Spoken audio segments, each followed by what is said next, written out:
The rain came down in a steady drizzle, soft but persistent, cloaking the small frontier town in a shroud of gray. Lanterns flickered weakly in the courthouse windows, their light spilling across slick cobblestones. Inside, 12 townsfolk sat in uneasy silence, shoulders hunched and faces drawn, their eyes darting from one to another as though every glance might reveal a hidden truth. The sheriff, a broad man with a square jaw and tired eyes, stood at the head of the table, his revolver lying heavy on the wood between them. His voice, rough from years of dust and whiskey, cut through the murmurs like a blade. "There's a killer among us," he said. "No one leaves until we know who." The words sank into the air, heavy as the rain outside. They shifted in their seats, 12 souls bound together by fear. Eleanor Price, a widow dressed in a dark shawl, finally broke the silence. Her voice wavered, but her gaze was steady. "Locking us here won't bring the dead back." Across from her, Reverend Ames folded his long fingers together, his eyes glinting in the lantern light. "It may keep the rest of us alive," he replied. "Evil walks tonight, wearing the face of someone in this very room." Mason, a young ranch hand with fire in his voice, leaned forward with a scoff. "Or maybe the devil's just hungry for talk. We ought to get answers before we all drop dead waiting." The sheriff only tapped the revolver with one finger. "Answers will come. Lies won't last." The courthouse was thick with mistrust. Each man and woman carried themselves stiffly, as though suspicion alone could draw a line of defense. Outside, the storm rattled the windows.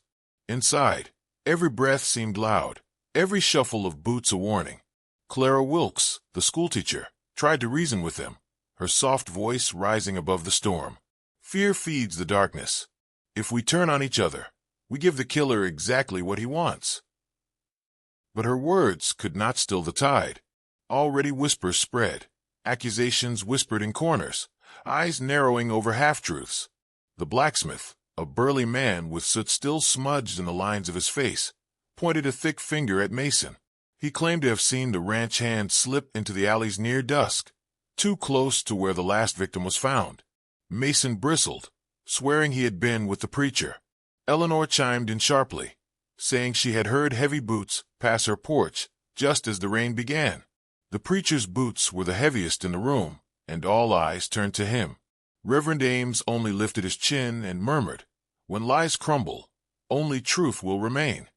The storm deepened, hammering the windows with sheets of water, drowning the courthouse in the sound of its fury. The lantern's flames swayed and stretched, shadows crawling across the walls like restless spirits. Then came a scream. It ripped through the courthouse from the back rooms, high and sharp, echoing off the beams. Chairs clattered as they leapt to their feet, the sheriff already gripping his revolver. They rushed into the narrow corridor, lanterns held high, but when they burst into the back chamber, they found only overturned shelves and an open window letting in the cold rain. No body, no blood, just emptiness. "He's playing with us," the sheriff muttered, jaw tight.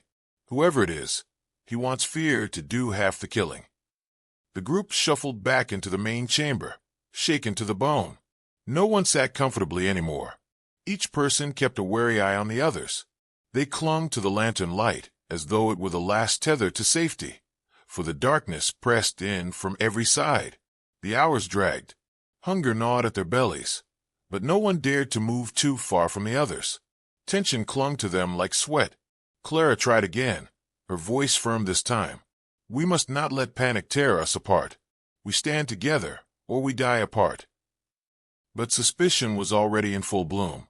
Mason bent low to whisper in Eleanor's ear that he had seen the way the preacher watched the others, like a wolf sizing prey.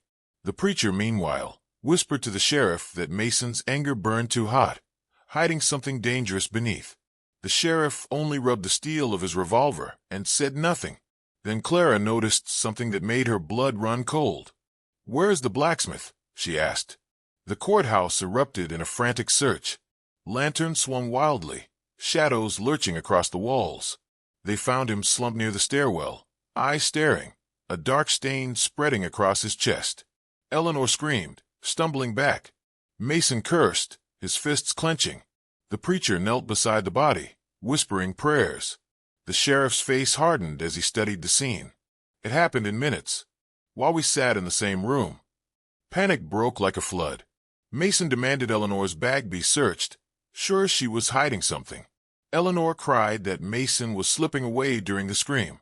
The preacher raised his voice above them all, thundering that the loudest man in the room was always hiding evil. The sheriff slammed his fist against the table, the sound cracking through the chamber. Enough. You'll kill each other faster than the murderer will. His command bought silence, but only for a moment. Fear had claws, and it was already raking deep. The lantern sputtered as the oil burned low. Darkness spread thick and heavy. Every shape in the shadows looked like a threat. Sleep was impossible, yet exhaustion dragged at their eyes. And then Clara shrieked, swearing she saw a figure standing at the window, watching them. They rushed to it, but found only their own reflections staring back in the stormlight. When dawn finally crept in gray and thin, the courthouse stank of fear, sweat, and the iron tang of the blacksmith's blood. The survivors sat hollow-eyed, waiting for something to break the silence. Eleanor's voice was hoarse, barely more than a whisper. Maybe the killer's gone. Maybe he slipped out the window in the night. But the sheriff shook his head slowly. No. Doors were locked. Windows barred after the second scream. No one left, which means the killer is still here. His eyes moved from one to another, slow and heavy, until the air felt as if it would split. Silence weighed on them. Then the preacher began to laugh. It started low, rumbling, then rose until it filled the courthouse, curling around the beams like smoke. He stood, his tall frame stretching against the dim light, and the voice that poured from him was no longer a sermon, but a sneer. You fools, he said. You sat clutching your fear, clinging to your prayers, and never once saw the truth. Evil doesn't hide in shadows. It sits at your table, feeding on your fear. The sheriff's revolver was in his hand, but the preacher moved fast, faster than a man his age should. From his sleeve a blade flashed. Chaos erupted. Chairs toppled. Shouts filled the air. The crack of the revolver thundered like the storm outside. Lanterns crashed to the floor, glass shattering, shadow splitting. When the smoke cleared, Mason's arm bled from a deep slash. Eleanor sobbed against the wall, and Clara clutched a broken lantern like a weapon. The preacher lay sprawled across the floor, his sneer gone, a dark stain spreading beneath him. The sheriff's chest heaved as he lowered his gun. It's over, he said. But Clara shook her head, her eyes hollow. No, it's never over. Not for a town that let him walk among us so long.